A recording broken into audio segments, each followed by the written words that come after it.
विक्रम बेताल की प्रारंभ की कहानी बहुत पुरानी बात है। धारा नगरी में गंधर्व सेन नाम का एक राजा राज करते थे। उसके 4 रानियां थीं।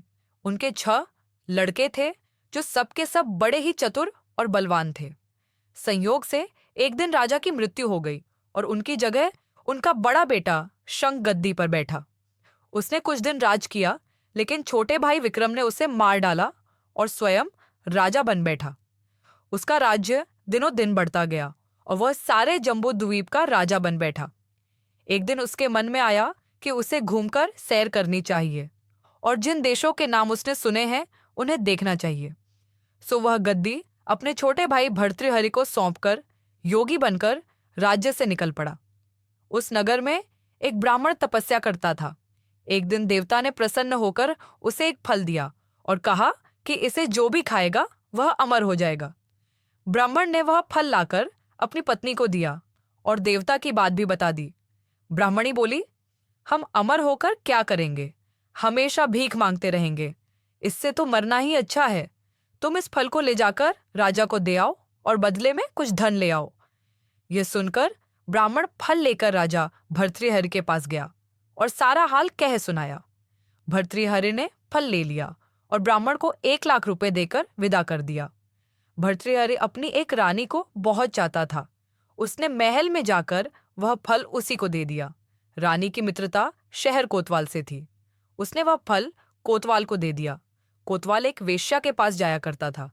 वह उस फल को उस वेश्या को दे आया। वेश्या ने सोचा कि यह फल तो राजा को खाना चाहिए। वह उसे लेकर राजा भर्तृहरि के पास गई और उसे दे दिया। भर्तृहरि ने उसे बहुत सा धन दिया, लेकिन जब उसने फल को अच्छी तरह से देखा तो पहचान लिया। उसे बड़ी चोट लगी, पर उसने किसी से कुछ कहा नहीं। उसने महल में जाकर रानी से पूछा कि तुमने उस फल का क्या किया? रानी ने कहा, मैंने उसे खा लिया। राजा ने वह फल निकालकर दिखा दिया। रानी घबरा गई और उसने सारी बात सच सच कह दी। भर्तृहरि ने पता लगाया तो उसे पूरी बात ठीक ठीक मालूम हो गई। वह बहुत दुखी हुआ। उसने सोचा, यह दुनिया माया जाल है, इसमें अपना कोई नहीं। वह फल लेकर बाहर आया और उसे धुलवाकर स्वयं खा लिया। फिर राजपाट छोड़ योगी का भेष बना जंगल में तपस्या करने चला गया। भर्तृहरि के जंगल में चले जाने से विक्रम की गद्दी सूनी हो गई। जब राजा इंद्र को यह समाचार मिला तो उन्होंने एक देव को धारा नगरी की रखवाली के लिए भेज दिया।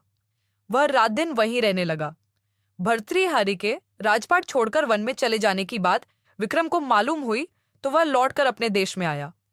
आधी रात का समय था। जब वह नगर में घुसने लगा तो देव ने उसे रोका। राजा ने कहा, मैं विक्रम हूं, यह मेरा राज है। तुम रोकने वाले कौन होते? देव बोला, मुझे राजा इंद्र ने इस नगर की चौकसी के लिए भेजा है। तुम सच्चे राजा विक्रम हो तो आओ, पहले मुझसे लड़ो। दोनों में लड़ाई हुई। राजा ने जरा सी देर में देव को पछाड़ दिया। तब देव बोला, हे राजन, तुमने मुझे हरा दिया, मैं तुम्हें जीवन दान देता हूं। इसके बाद देव ने कहा, राजन, एक नगर और एक नक्षत्र में तुम 3 आदमी पैदा हुए थे। तुमने राजा के घर में जन्म लिया, दूसरे ने तेली के और तीसरे ने कुम्हार के। तुम यहाँ का राज्य करते हो। तेली पाताल का राज्य करता था। कुम्हार ने योग साधकर तेली को मारकर शमशान में पिशाच बना सिरस के पेड़ से लटका दिया है। अब वह तुम्हें मारने की फिराक में है, उसे सावधान रहना। इतना कहकर देव चला गया और राजा महल में आ गया। राजा को वापस आया देख सबको बड़ी खुशी हुई। नगर में आनंद मनाया गया। राजा फिर राज्य करने लगा। एक दिन की बात है कि शांतिशील नाम का एक योगी राजा के पास दरबार में आया और उसे एक फल देकर चला गया। राजा को आशंका हुई कि देव ने जिस आदमी को बताया था, कहीं यह वही तो नहीं है। यह सोच उसने फल नहीं खाया, भंडारी को दे दिया। योगी आता और राजा को एक फल दे जाता।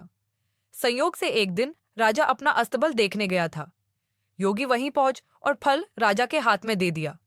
राजा ने उसे उछाला तो वह हाथ से छूटकर धरती पर गिर पड़ा। उसी समय एक बंदर ने झपटकर उसे उठा लिया और तोड़ डाला।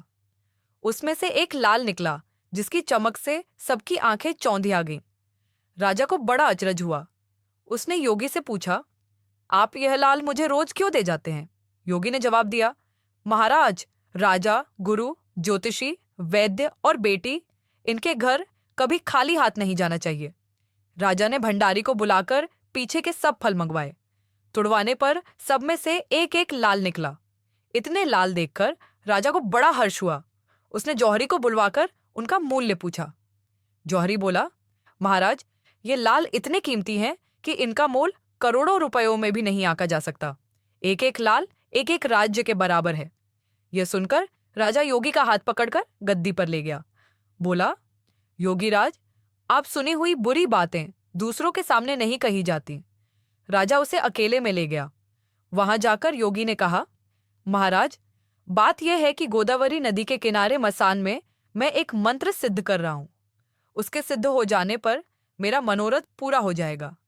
तुम एक रात मेरे पास रहोगे तो मंत्र सिद्ध हो जाएगा। एक दिन रात को हथियार बांधकर तुम अकेले मेरे पास आ जाना। राजा ने कहा, अच्छी बात है। इसके उपरांत योगी दिन और समय बताकर अपने मठ में चला गया। वह दिन आने पर राजा अकेला वहां पहुंचा। योगी ने उसे अपने पास बिठा लिया। थोड़ी देर बैठकर राजा ने पूछा, महाराज, मेरे लिए क्या आज्ञा है? योगी ने कहा, राजन, यहां से दक्षिण दिशा में 2 कोस की दूरी पर मसान में एक सिरस के पेड़ पर एक मुर्दा लटका है। उसे मेरे पास ले आओ, तब तक मैं यहां पूजा करता हूं। यह सुनकर राजा वहां से चल दिया। बड़ी भयंकर रात थी। चारों ओर अंधेरा फैला था। पानी बरस रहा था। भूत प्रेत शोर मचा रहे थे। सांप आ आकर पैरों में लिपटते थे। लेकिन राजा हिम्मत से आगे बढ़ता गया। जब वह मसान में पहुंचा तो देखता क्या है कि शेर दहाड़ रहे हैं, हाथी चिंघाड़ रहे हैं, भूत प्रेत आदमियों को मार रहे हैं। राजा बेधड़क चलता गया और सिरस के पेड़ के पास पहुंच गया। पेड़ जड़ से फुनगी तक आग से दहक रहा था। राजा ने सोचा, हो न हो, यह वही योगी है जिसकी बात देव ने बताई थी। पेड़ पर रस्सी से बंधा मुर्दा लटक रहा था। राजा पेड़ पर चढ़ गया और तलवार से रस्सी काट दी। मुर्दा नीचे गिर पड़ा और दहाड़ मार मार कर रोने लगा। राजा ने नीचे आकर पूछा, तू कौन है? राजा का इतना कहना था कि वह मुर्दा खिलखिलकर हंस पड़ा। राजा को बड़ा अचरज हुआ। तभी वह मुर्दा फिर पेड़ पर जा लटका। राजा फिर चढ़कर ऊपर गया और रस्सी काट मुर्दे का बगल में दबा नीचे आया। बोला, बता, तू कौन है? मुर्दा चुप रहा। तब राजा ने उसे एक चादर में बांधा और योगी के पास ले चला। रास्ते में वह मुर्दा बोला, मैं बेताल हूं। तू कौन है और मुझे कहाँ ले जा रहा है? राजा ने कहा, मेरा नाम विक्रम है। मैं धारा नगरी का राजा हूं। मैं तुझे योगी के पास ले जा रहा हूं। बेताल बोला, मैं एक शर्त पर चलूंगा। अगर तू रास्ते में बोलेगा तो मैं लौटकर पेड़ पर जा लटकूंगा। राजा ने उसकी बात मान ली। फिर बेताल बोला, पंडित, चतुर और ज्ञानी, इनके दिन अच्छी अच्छी बातों में बीतते हैं, जबकि मूर्खों के दिन कलह और नींद में। अच्छा होगा कि हमारी राह भली बातों की चर्चा में बीत जाए। मैं तुझे एक कहानी सुनाता हूं। ले, सुन।